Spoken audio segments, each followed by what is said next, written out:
नई नई खबरों के लिए सब्सक्राइब करिए हमारे YouTube चैनल को और चैनल से अपडेट रहने के लिए बेल आइकन को प्रेस करना ना भूलें।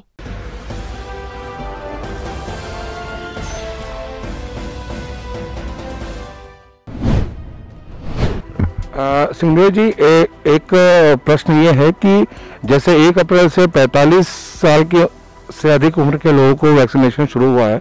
इसके पहले 60 साल से अधिक उम्र के लोगों को हुआ था, तो लेकिन कोविड-19 के संक्रमित तो उससे कम एज के लोग भी पाए जा रहे हैं। तो इसमें वैक्सीनेशन को लेके छत्तीसगढ़ में जो एक देखा जाए तो रूमर फैला हुआ है, उसमें हम चाहते हैं कि बुलंद मीडिया के द्वारा आप छत्तीसगढ़ की जनता को स्पष्ट बता दें कि what is the status of vaccination और आने वाले समय में जनता को ये सब चीज़ें कैसे इजीली अवेल हो पाएंगी। पहला, ये जो प्रोटोकॉल इसका बना हुआ है ये केंद्र सरकार के माध्यम से बना है और वो राज्यों को वैक्सीन भी दे रहे हैं और प्रोटोकॉल भी दे रहे हैं कि किसको वैक्सीन लगनी है, कब कैसे वैक्सीन लगनी है। राज्यों को अभी तक इस बाबत स्वतंत्र नहीं किया गया है कि हम वैक्सीन देंगे, आप जिसको चाहो वैसा लगा लो। मैं भी केंद्र सरकार की इस मत से सहमत हूँ, उनके वैज्ञानिक या जो सलाहकार हैं उनसे सहमत हूँ इस बाबत कि आपके पास वैक्सीन सीमित है। हमारी अगर 137 करोड़ की आबादी है तो हम देखते हैं कि पोलियो ड्रॉप्स जब बच्चों को देते हैं तो 1 दिन में 2 दिन में पूरा कार्यक्रम ख़त्म हो जाता है कि एक बार गए, दिया और ख़त्म। तो क्या हमारे पास 137 करोड़ नागरिकों को देने के लिए वैक्सीन है? नहीं है। अगर हमारे पास वैक्सीन नहीं है 137 करोड़ लोगों को देने के लिए, तो किसको पहले देनी चाहिए? तो उसमें ये तर्क आया कि उसको पहले देनी चाहिए जिसको मृत होने की सबसे ज़्यादा संभावना है। मृत कौन हो रहे हैं?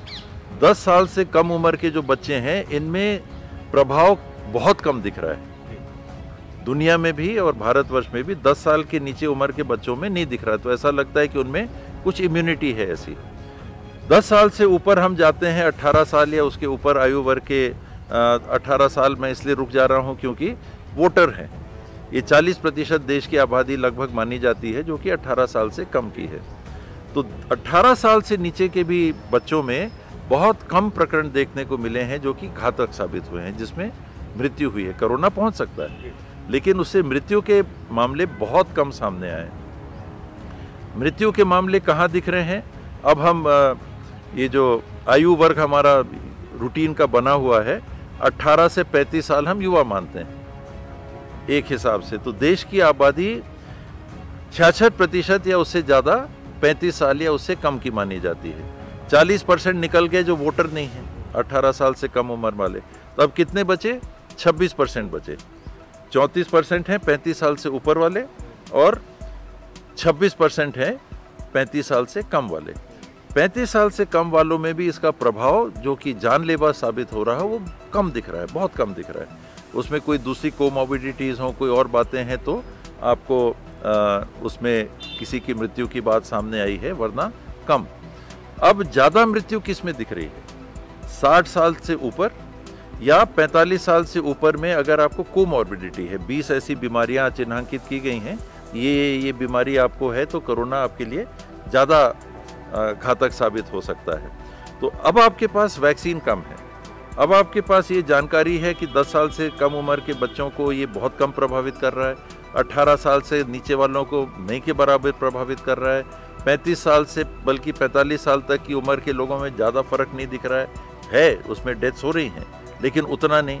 तो कम वैक्सीन है तो किसको आपको पहले दिखाना है? आपको पहले किसको लगाना है? आपके परिवार में 10 सदस्य हैं, 2 सदस्य 10 साल की उम्र से कम हैं, 2 सदस्य आपके 18 साल की उम्र तक के हैं, 3 सदस्य आपके 35 साल की उम्र तक के हैं और 3 सदस्य आपके 35 साल से ऊपर के हैं। तो आप किसको वैक्सीन लगाएंगे?